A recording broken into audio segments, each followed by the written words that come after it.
नमस्कार सबैजना साथीहरूलाई। आज पुनः म फागुन 23 गतेको गोरखापत्रमा समावेश गरिएका महत्त्वपूर्ण विषयवस्तु लिएर आइसकेको छु। ल त साथीहरू, अब ढिला नगरी लागौँ विषयवस्तुतिर। अब प्रश्न नम्बर वस्तु वैकल्पिक प्रश्नको पहिलो प्रश्न, पाकिस्तानको नयाँ प्रधानमन्त्रीमा को निर्वाचित भएका छन्? यसको सही जवाब रहेको छ शहबाज शरीफ। पाकिस्तान मुस्लिम लीग नवराज PMLN का नेता शहबाज दोस्रो कार्यकालका लागि निर्वाचित भएका छन्। इमरान खानको पाकिस्तान तेहरिक-ए-इन्साफ PTI ले समर्थन गरेका उम्मेदवार उमर अब्युबलाई पराजित गर्दै शहबाज सन् 2024 मार्च 3 मा पाकिस्तानको 24औं प्रधानमन्त्रीका रूपमा चयन भएका छन्। त्यस्तै गरी साथी, अब प्रश्न नम्बर 2 मा अली मियाँ लोक बाङ्मे पुरस्कार 2080 कसलाई प्रदान गरिएको छ? अली मियाँ लोक बाङ्मे पुरस्कार 2080 कसलाई प्रदान गरिएको छ? नारायण रायमाझी। पुरस्कार राशि 50,000। त्यस्तै गरी प्रश्न नम्बर 3, चर्चित भारतीय TV reality show Indian Idol series 14 को उपाधि विजेता को हुन्? भैरव गुप्ता। चर्चित भारतीय TV reality show Indian Idol season 14 को उपाधि विजेता को हुन्? भैरव गुप्ता। उपाधिसँगै उनले 25 लाख भारु र भारुतीको ब्रेजा कार प्राप्त गरेका हुन्। सो प्रतियोगितामा नेपाली चेली मेनुका पौडेल उत्कृष्ट 10 मा पुगेर बाहिरिनु भएको थियो। त्यस्तै गरी अब प्रश्न नम्बर 4, महेन्द्र नारायण निधि राष्ट्रिय पुरस्कार तथा सम्मान 2080 कसलाई सम्मानित गरियो? पूर्व राष्ट्रपति डाक्टर रामवरण यादवलाई।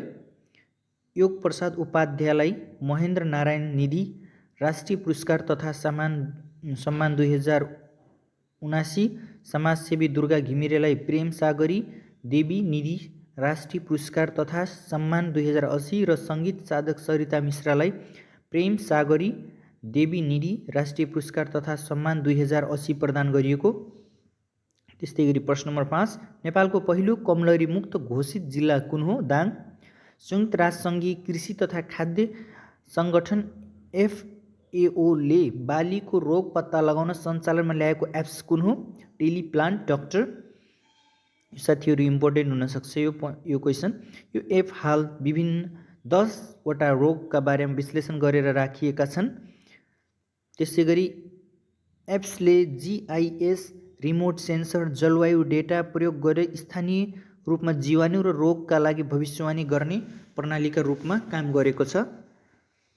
अब त्यसै गरी आजको प्रश्न नम्बर 7, भारतको कुन ठाउँमा सबैभन्दा ठुलो सोलर प्लान्ट निर्माण गरिएको छ? गुजरात।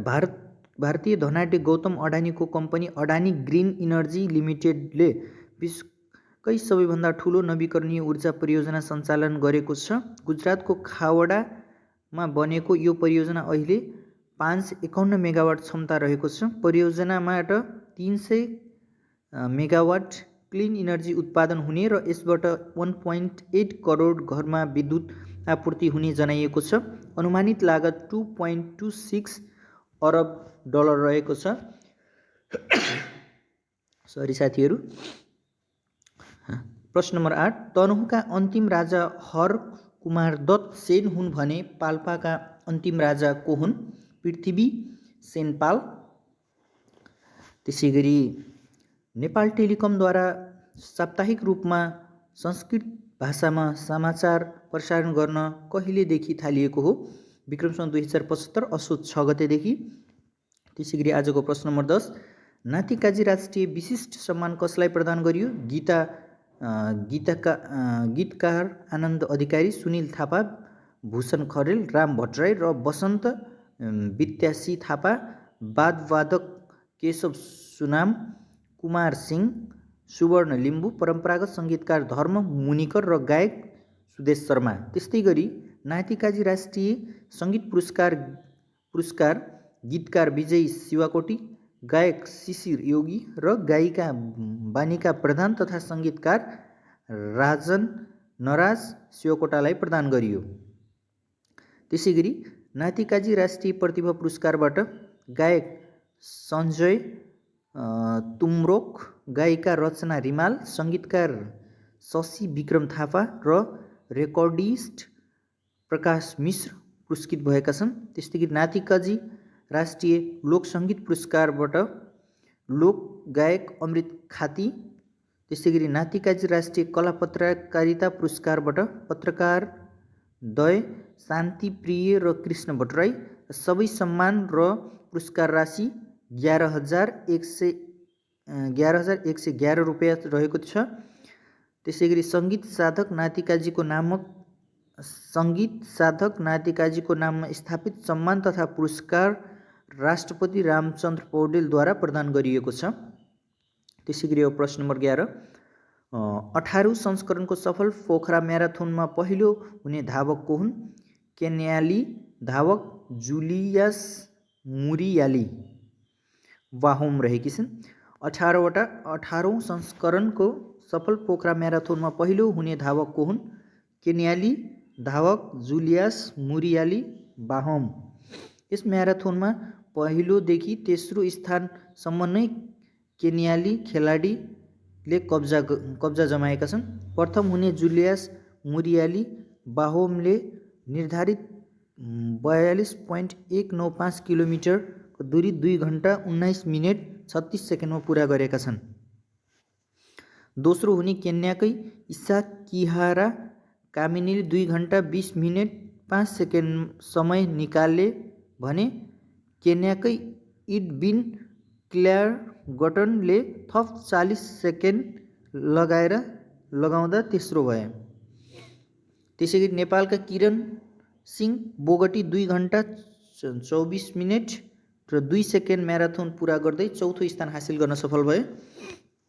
त्यस्तै गरी प्रश्न नम्बर 12, अध्यागमन विभागद्वारा भिजा सेवाको शुभारम्भ कहिले गरियो? विक्रमसम्वत 2080 माघ 26। त्यसै गरी यो सेवा सुरु भएपछि संसारका जुनसुकै देशबाट विदेशी नागरिकले अनलाइन मार्फत भिजा आवेदन गर्न, भिजा शुल्क बुझाउन र सबै प्रकारका सेवा शुल्क तथा जरिवाना नेपालका मोबाइल ब्याङ्किङ र वालेट सेवा प्रदायक मार्फत अनलाइन भुक्तानी गर्न सक्नेछन्। विभागले यसलाई ETA भनेको छ। त्यस्तै गरी अब प्रश्न नम्बर 13, मोरङ जिल्लामा बस्ने बक्राहा नदीलाई भारतमा के भनिन्छ? के नामले चिनिन्छ? लुना। मोरङ जिल्लामा बहने बक्राहा नदीलाई भारतमा के नामले चिनिन्छ? लुना। CNN हिरो उपाधिबाट सम्मानित पहिलो व्यक्ति को हुन्? पाल्वो फर्जाडो, इक्वेडरको। CNN हिरो उपाधिबाट सम्मानित पहिलो व्यक्ति को हुन्? पाब्लो फर्जाडो, इक्वेडरका। त्यसै गरी प्रश्न नम्बर 15, द्वितीय विश्वयुद्धमा ब्रिटिस इन्डियाको सहयोगका लागि पठाएको नेपाली सैन्य टोलीको नेतृत्व कसले गरेका थिए? एकराज शमशेर र ब्रह्म शमशेर। द्वितीय विश्वयुद्धमा ब्रिटिस इन्डियाको सहयोगका लागि पठाइएको नेपाली सैन्य टोलीको नेतृत्व कसले गरेका थिए? एकराज शमशेर, ब्रह्म शमशेर। प्रश्न नम्बर 16, काठमाडौँ उपत्यकाको सबैभन्दा ठुलो सबस्टेसन कहाँ निर्माण भएको छ? मातातीर्थमा। काठमाडौँ उपत्यकाको सबैभन्दा ठुलो सबस्टेसन कहाँ निर्माण गरिएको छ? मातातीर्थमा। नेपाल विद्युत प्राधिकरणले मस्याङदी काठमाडौँ प्रसारण लाइन आयोजना अन्तर्गत चन्द्रगिरी नेपाल नगरपालिका स्थित मातातीर्थमा 230, 220, 132 केबी को सबस्टेसन निर्माण सम्पन्न गरेको छ। त्रिशुल र मस्याङदी नदी जलाधार क्षेत्रका जलविद्युत आयोजनाको विद्युत काठमाडौँ उपत्यका आपूर्ति गर्न देशभित्रको एकीकृत विद्युत प्रणालीलाई सुदृढ बनाउन मातातीर्थ सबस्टेसन निर्माण गरेको हो। त्यस्तै गरी प्रश्न नम्बर 17, सोलुखुम्बुको कालापत्थरमा सर्वाधिक उचाइमा कोरियोग्राफी रेकर्ड राख्दै Guinness book of the world रेकर्डमा नाम दर्ता गराउन सफल कोरियोग्राफर को हुन्? सोलुखुम्बुको कालापत्थरमा सर्वाधिक उचाइमा कोरियोग्राफीको रेकर्ड राख्दै गिनिज बुक अफ वर्ल्ड रेकर्डमा नाम दर्ता गराउन सफल कोरियोग्राफर को हुन्? छिरिङ शेर्पा। त्यस्तै गरी 2080 फागुन 14 मा रामचन्द्र पौडेलले उहाँलाई गिनिज बुक अफ द रेकर्डको प्रमाणपत्र प्रदान गर्नुभयो। छिरिङ र जगदीश गुरुङ JD तमुले सन् 2022 नोभेम्बर 17 मा 5000 278 मिटरको उचाइमा कोरियोग्राफी गर्दै the highest altitude choreograph dance on land फेयरको रेकर्ड राख्नुभएको थियो। त्यसै गरी प्रश्न नम्बर 18 प्रति सेकेन्ड उत्पन्न हुने तरङ्गको सङ्ख्यालाई के भनिन्छ? आवृत्ति। प्रति सेकेन्ड उत्पन्न हुने तरङ्गको सङ्ख्यालाई के भनिन्छ? आवृत्ति, फ्रिक्वेन्सी। आवृत्तिलाई हर्ज एकाइमा नापिन्छ। हर्जभन्दा ठुला एकाइ किलोहर्ज र मेगाहर्ज हुन्। त्यस्तै गरी प्रश्न नम्बर 19 सैपाल हिमाल र उराई भन्ज्याङ कुन जिल्लामा रहेका छन्? सैपाल हिमाल र उराई भन्ज्याङ कहाँ रहेको छ? बझ्याङमा। त्यस्तै गरी आजको अब विषयगत प्रश्नहरू अब त्यसै गरी प्रश्न नम्बर 1 सार्वजनिक उत्तरदायित्व भन्नाले के बुझ्नुहुन्छ? नेपालको सार्वजनिक क्षेत्रमा सार्वजनिक उत्तरदायी निर्वाह गर्न गरिएका व्यवस्थाहरू उल्लेख गर्नुहोस्। सार्वजनिक स्रोत साधन र अधिकारको प्रयोग गर्ने निकाय वा पदाधिकारीले आफ्नो काम कारबाही निर्णय स्रोत परिचालनका सम्बन्धमा सरकारवालालाई जवाब दिनुपर्ने दायित्वलाई सार्वजनिक उत्तरदायी भनिन्छ। यसले सार्वजनिक पदाधिकारीलाई आफ्ना कामप्रति जिम्मेवार र जवाबदेही बन्न बाध्य पार्दछ। सार्वजनिक निकायका निर्णय काम कारबाही स्वच्छ, पारदर्शी, विधिसम्मत, नतिजामुखी, लागत प्रभावकारी बनाउन मद्दत गर्दछ। नेपालमा सार्वजनिक उत्तरदायित्वका लागि गरिएका व्यवस्थाहरू। नेपालको सार्वजनिक क्षेत्रमा सार्वजनिक उत्तरदायी निर्वाह गराउन संविधान कानुनमा विभिन्न व्यवस्थाहरू गरेका छन्। ती व्यवस्थालाई निम्नानुसार उल्लेख गर्न सकिन्छ। सूचनाको हक कार्यान्वयनका लागि कानुनी र संस्थागत व्यवस्था, सूचना अधिकारी र प्रवक्ता तोक्ने व्यवस्था, सार्वजनिक निकायमा गुनासो सुन्ने अधिकारीको व्यवस्था, क्षतिपूर्ति सहितको नागरिक ओडापत्रको थालनी, महालेखा परीक्षकबाट अन्तिम लेखा परीक्षण गरी प्रतिवेदन सार्वजनिक गर्नुपर्ने व्यवस्था, सार्वजनिक पदाधिकारीबाट हुने अख्तियारी दुरुपयोग सम्बन्धमा अख्तियार दुरुपयोग अनुसन्धान आयोगबाट अनुसन्धान र अभियोजन, सार्वजनिक खरिद अनुगमन कार्यालयबाट सार्वजनिक खरिदको अनुगमन, सार्वजनिक खरिद अनुमान कार्यालयबाट सार्वजनिक खरिदको अनुगमन, सार्वजनिक निकायको व्यवस्थापन परीक्षण गरी प्रतिवेदन सार्वजनिक गर्नुपर्ने कानुनी व्यवस्था, आवधिक योजना कार्यान्वयनको अनुगमन र मूल्याङ्कन गर्न नतिजा खाकाको निर्माण, आवधिक योजनाको मध्यावधि समीक्षा गरी प्रतिवेदन सार्वजनिक हुने अभ्यास, आयोजना तथा कार्यक्रमको सार्वजनिक सुनवाई, सामाजिक परीक्षण, सार्वजनिक परीक्षण, तेस्रो पक्षको मूल्याङ्कन हुने व्यवस्था, वार्षिक नीति कार्यक्रम तथा बजेटको अर्धवार्षिक तथा वार्षिक समीक्षा गरी प्रतिवेदन सार्वजनिक गर्ने अभ्यास, संवैधानिक निकाय, सर्वोच्च अदालत र नेपाल सरकारका वार्षिक प्रतिवेदन संसदमा पेश र छलफल हुने व्यवस्था, संसदीय समितिबाट सरकारका काम कारबाहीहरूको निगरानी र मूल्याङ्कन, संसदमा प्रधानमन्त्रीसँग प्रत्यक्ष प्रश्नोत्तर र विभागीय मन्त्रीहरूले जवाफ दिनुपर्ने व्यवस्था, सेवा प्रवाहका सम्बन्धमा नागरिक सन्तुष्टि सर्वेक्षण गरी प्रतिवेदन सार्वजनिक, राष्ट्रिय सतर्कता केन्द्रबाट गर्ने र स्थानीय तह र प्रदेश सरकारको कार्य सम्पादन मूल्याङ्कन गरी प्रतिवेदन सार्वजनिक गर्ने, स्थानीय तहहरूको संस्थागत क्षमता स्वमूल्याङ्कन र वित्तीय अनुशासन जोखिम मूल्याङ्कन गरी नतिजा सार्वजनिक गर्ने पद्धतिको थालनी, नागरिक समाज र पूर्ण रूपमा स्वतन्त्र प्रेस जगतको भूमिका, अन्त्यमा लोकतान्त्रिक व्यवस्थामा जनताका प्रतिनिधिहरू जनताको सर्वोत्तम हितका लागि काम गरे नगरेको जाँच गर्ने माध्यमका रूपमा सार्वजनिक उत्तरदायित्वलाई लिइन्छ। नेपालमा सार्वजनिक निकायसँग जवाब माग गर्न सक्ने गरी पक्षको क्षमता विकास तथा आपूर्ति पक्षमा जवाब दिने संस्कृतिको विकास गरेर मात्र सार्वजनिक उत्तरदायित्वको कमजोर अवस्थालाई सुधार गर्न सकिन्छ। त्यस्तै गरी अब आजको विषयगत प्रश्न नम्बर 2 निजामती कर्मचारीको सेवा सुरक्षा र सेवा शर्तको सुरक्षा किन आवश्यक छ? नेपालको निजामती सेवामा यस सम्बन्धमा के कस्तो व्यवस्था गरिएको छ? जानकारी गराउनुहोस्। प्रतिस्पर्धात्मक परीक्षामा सफल भए पश्चात स्थायी नियुक्तिसँगै निजामती कर्मचारी निजामती सेवामा प्रवेश गर्दछन्। सेवा प्रवेश गरे पश्चात निजामती कर्मचारीको जागिर सुरक्षा हुने अवस्थालाई सेवाको सुरक्षा र जागिरको प्रवेश दर्ता बखत स्वीकार गरेका सेवा शर्तहरू निजको मन्जुरी बेगर हेरफेर नहुने अवस्थामा सेवा शर्तको सुरक्षाका रूपमा बुझिन्छ। निजामती सेवाप्रतिको युवा पुस्ताको आकर्षण बढ्नुको प्रमुख कारण सेवाको सुरक्षा र सेवाको शर्तको सुरक्षा लिने गरिएको छ। निजामती सेवाको सुरक्षा र सेवाका शर्तहरूको सुरक्षाको आवश्यकता।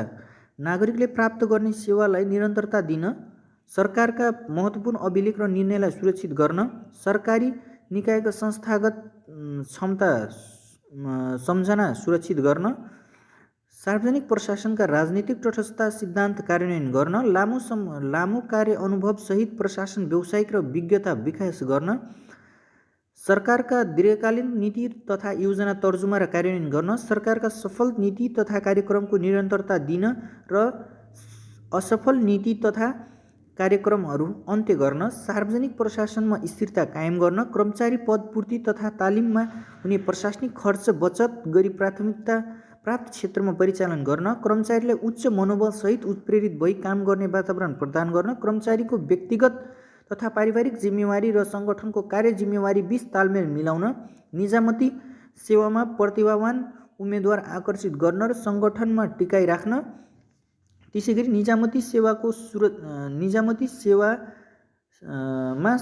सुरक्षा र सेवा शर्तको सुरक्षा सम्बन्धी कानुनी व्यवस्था। सेवाको सुरक्षा। कुनै पनि कसुरको सम्बन्धमा निजामती कर्मचारीलाई सफाईको सबुत दिने, मनासिब माफीको मौका नदिई निजामती सेवाबाट हटाइने वा बर्खास्त गर्ने कार्य नहुने, तर यस्तो व्यवस्था नैतिक पतन देखिने फौजदारी अभियोग तथा भ्रष्टाचारको आरोपमा अदालतबाट कसुर ठहरिएको, म्यादी पदमा बहाल रहेको, भागी पत्ता नलागेको वा सम्पर्क स्थापित गर्न सम्भव नभएको पर्याप्त आधार भएकाले हकमा लागू हुने छैन। आफ्नो ओहदाको कर्तव्य पालना सम्झी गरेको कुनै सरकारी कामको सम्बन्धमा निज उपर तोकिएको रिक्त नपुर्याई मुद्दा चल्न नसक्ने। पदमा बहाल छँदा आफ्नो ओहदाको कर्तव्य पालनाको सिलसिलामा गरेको काम सम्बद्ध बहाल टुटिसकेपछि नेपाल सरकारको स्वीकृति नभई निज उपर मुद्दा नचल्ने, मुद्दा चलाउन नेपाल सरकारको स्वीकृति दिएमा निजको प्रतिरक्षा नेपाल सरकारले गर्ने। प्रश्न नम्बर अब त्यस्तै गरी साथीहरू अर्को व्यवस्था कानुनी व्यवस्था सेवा शर्तको सुरक्षा। निजामती कर्मचारीको नियुक्ति हुँदाको बखत तत्काल लागू भएको तलब, उपदान, निवृत्तिभरण र अन्य सेवा सुविधा सेवाका शर्तहरूमा निजको स्वीकृति बेगर निजलाई प्रतिकूल असर पर्ने गरी परिवर्तन नगरिने, पछि हुने संशोधनले उपयुक्त सेवाका शर्तहरूमा कुनै प्रकारको प्रतिकूल असर पर्ने भएमा संशोधित व्यवस्था बमोजिम गर्न मन्जुर गरेको लिखित स्वीकृति हुनुपर्ने। अन्त्यमा समग्र सरकारी क्षेत्रको स्थायित्वका लागि निजामती कर्मचारीको सेवाको सुरक्षा, सेवा शर्तको सुरक्षा आवश्यक मानिन्छ। सेवाको सुरक्षासँगै निजामती सेवाको मापदण्ड र पुरस्कार पद्धति कार्यान्वयनमा पनि उत्तिकै ध्यान दिनुपर्ने देखिन्छ। त्यसैगरी अब प्रश्न नम्बर 3, सङ्घीय संसदको अवहेलना भन्नाले के बुझ्नुहुन्छ?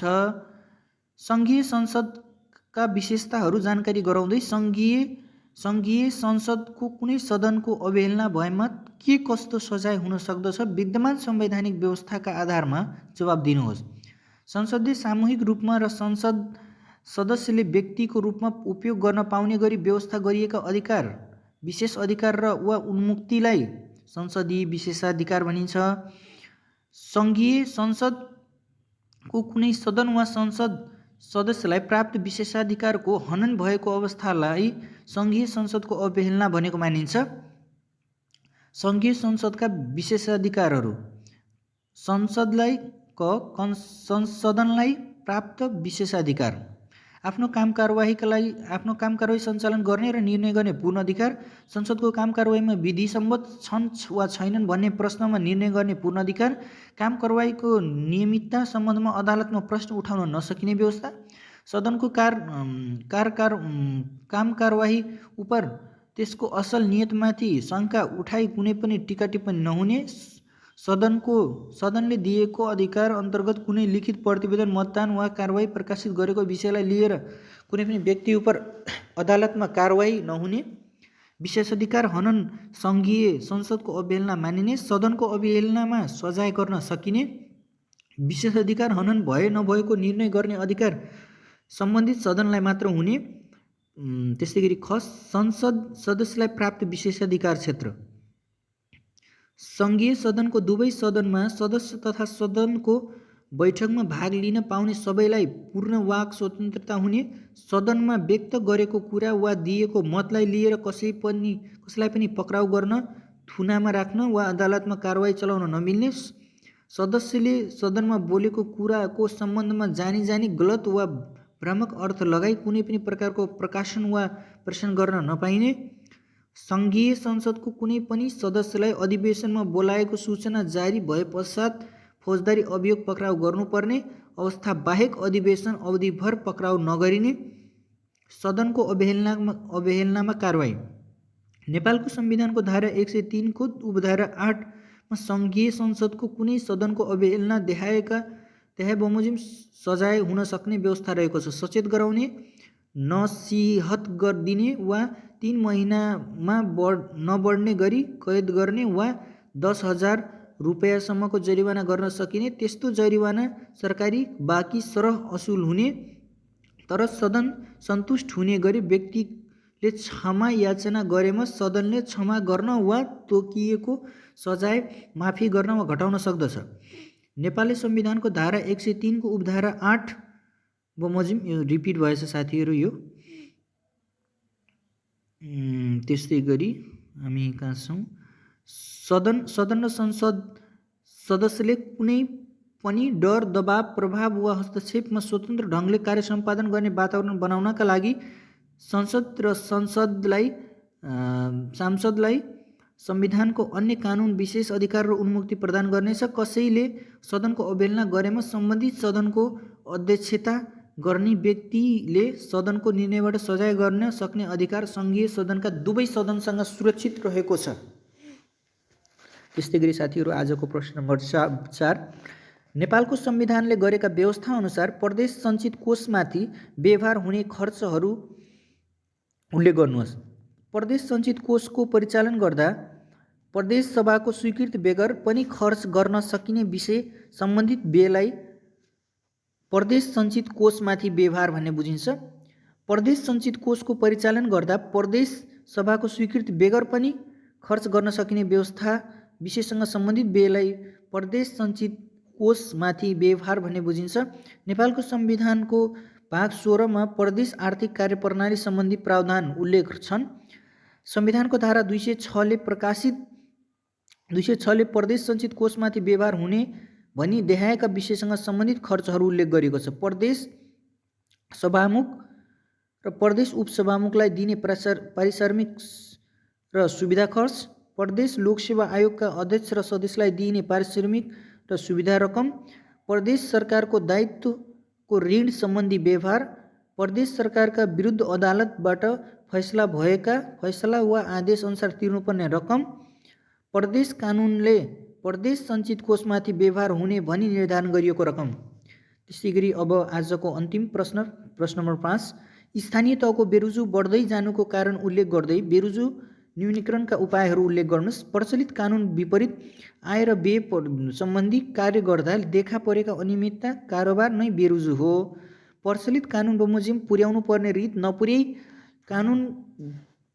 नपुर्याई कारोबार गरेको वा राख्नुपर्ने लेखा नराखेको वा तथा अनियमितता वा बेमानसिक तरिकाले आर्थिक कारोबार गरेको भनी लेखा परीक्षण गर्दा और्याइएको वा ठहरिएको कारोबार नै बेरुजु भनी परिभाषित गरिएको छ। बढ्दो बेरुजुले आर्थिक अनुशासनहीनतालाई सङ्केत गर्दछ। स्थानीय सरकार सञ्चालन ऐन 2074 र लेखा परीक्षण ऐन 2075 मा स्थानीय तहको लेखा परीक्षण र बेरुजु सम्बन्धी कानुनी व्यवस्था गरिएको छ। स्थानीय तहमा बेरुजु बढ्नुको कारणहरू। नेपालमा स्थानीय तहमा बेरुजुको अवस्था फरक छ। बेरुजुको कुल अङ्क प्रत्येक वर्ष बढ्दै गएको छ। यसका पछाडिहरू निम्न कारणहरू जिम्मेवार छन्। स्थानीय तहको बेरुजु फर्च्यौट गर्ने सम्बन्धी नीतिगत तथा कानुनी अस्पष्टता कायम रहनु, अस्पष्ट कानुन तथा कार्यविधि विद्यमान रहनु, कानुनको व्याख्यामा एकरूपता नआउनु, सबै स्थानीय तहमा दरबन्दी अनुसार आन्तरिक लेखा परीक्षण नियुक्ति हुन नसक्नु, त्यस्तै गरी आन्तरिक नियन्त्रण प्रणाली तर्जुमा गरी लागू गर्न नसक्नु, स्थानीय तहमा आर्थिक प्रशासन कार्यरत कर्मचारी पर्याप्त ज्ञान सिप दक्षताको अभाव हुनु, दबावपूर्ण कार्य वातावरण कायम रहनु, स्थानीय तहमा बेरोजु बढ्नुको कारणहरू फेरि यो रिपिट भएछ।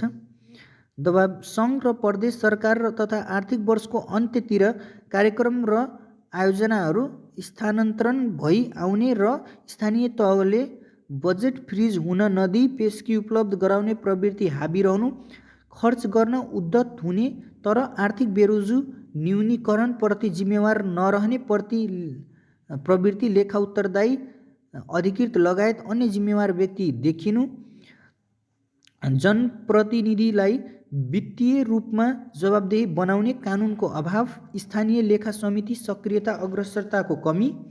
बेरोजु न्यूनीकरणका उपाय: बेरोजु सम्बन्धी अन्यल हटाउन आर्थिक कार्यविधि तथा वित्तीय उत्तरदायी सम्बन्धी कानुन तर्जुमा गर्ने, लेखा समिति गठन गरी मलेपो प्रतिवेदनमाथि छलफल गर्ने कानुनी व्यवस्थालाई कार्यान्वयन गर्ने, सभामा सुशासन समिति गठन गरी आर्थिक अनुशासन तथा समग्र शासकीय सुधार सम्बन्धमा कार्यपालिकालाई जवाबदेही बनाउने, आन्तरिक लेखा परीक्षण शाखा वा इकाइ दरबन्दी अनुसार पदपूर्ति गरी आन्तरिक लेखा परीक्षण कार्यालय संस्थागत गर्ने, आन्तरिक लेखा परीक्षण आर्थिक प्रशासनमा संलग्न जनशक्ति व्यावसायिकता विकास गर्ने र क्षमता विकास सम्बन्धी तालिमहरू प्रदान गर्ने, आय र व्यवसाय सम्बन्धी सम्पूर्ण कार्य सूत्रमार्फत सम्पादन गर्न प्रणालीगत सुधार गर्ने, सङ्घीय तथा प्रादेशिक सरकारका आर्थिक कार्यविधि कानुनको जानकारी गराउन, जनप्रतिनिधि र कर्मचारीहरूलाई संयुक्त रूपमा तालिम प्रदान गर्ने, अन्य पालिकासँग समन्वय गर्ने र असल अभ्यासहरूलाई आदान प्रदान गर्ने। अत स्थानीय तहमा बेरोजु अङ्कमा बढ्दै जानुले स्थानीय तहको आर्थिक अनुशासनहीनता र अनियमितता अवस्थालाई चित्रण गर्दछ। जनताको नजिकको सरकारको रूपमा रहेको स्थानीय तहको खर्च प्रणाली नियमित र प्रतिफल उन्मुख भए मात्र सरकारप्रतिको नागरिक विश्वास बचाइराख्न सकिन्छ। आजको प्रश्न साथीहरू यति नै रहेको छ। त्यस्तै गरी साथीहरू यसको पिडिएफको लागि मैले च्याट बक्समा मैले आफ्नो वाट्सएप नम्बर दिएको छु। हजुरहरूलाई चाहियो भने त्यहाँ आफ्नो नम्बर पिन गर्नुहोला, म त्यहाँ पिडिएफ सेन्ड गरिदिन्छु। हुन्छ त साथीहरू, आजलाई यति। हस् त, धन्यवाद।